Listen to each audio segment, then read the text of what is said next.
തിരൂർ സൻഹ ഫാഷനിൽ കിടിലൻ വിലക്കുറവിൽ Onam special stock clearance sale. Visit today Sanha fashion Tirur.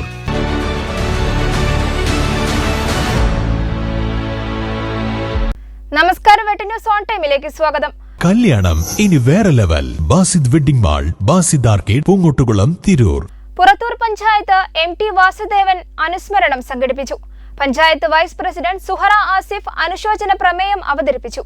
തെയ്യംപാട്ടിൽ ജ്വല്ലറിയിൽ നിന്നും വെറും 2% മുതൽ പണിക്കൂലിയിൽ സ്വർണ്ണാഭരണങ്ങൾ സ്വന്തമാക്കാം. ഉടൻ തെയ്യംപാട്ടിൽ ജ്വല്ലറിയുടെ ഷോറൂം സന്ദർശിക്കൂ. മലയാളികളുടെ പ്രിയപ്പെട്ട എഴുത്തുകാരൻ MT വാസുദേവൻ നായരുടെ നിര്യാണത്തെ തുടർന്ന് പുറത്തൂർ ബീച്ച് ഫെസ്റ്റിലെ പരിപാടികൾ മാറ്റം വരുത്തിയിരുന്നു. ഇന്നലെ വൈകിട്ട് MT വാസുദേവൻ അനുസ്മരണം സംഘടിപ്പിച്ചു. പഞ്ചായത്ത് വൈസ് പ്രസിഡന്റ് സുഹറ ആസിഫ് അനുശോചന പ്രമേയം അവതരിപ്പിച്ചു. സാഹിത്യകാരന്മാരായ Suhara Koottayi, Vinod Alathiyur, VV Manikandan master, Somanath, Rajeesh PP തുടങ്ങിയവർ MTയെ അനുസ്മരിച്ചു. പഞ്ചായത്ത് പ്രസിഡന്റ് CO ശ്രീനിവാസൻ അധ്യക്ഷത വഹിച്ചു. KT പ്രശാന്ത് സ്വാഗതവും ഷാജിദ മാപ്പാല നന്ദിയും പറഞ്ഞു. K ഉമ്മർ, ഹസ്പ്ര യഹിയ തുടങ്ങിയവർ സംബന്ധിച്ചു. വെട്ടം ന്യൂസ് പുറത്തൂർ.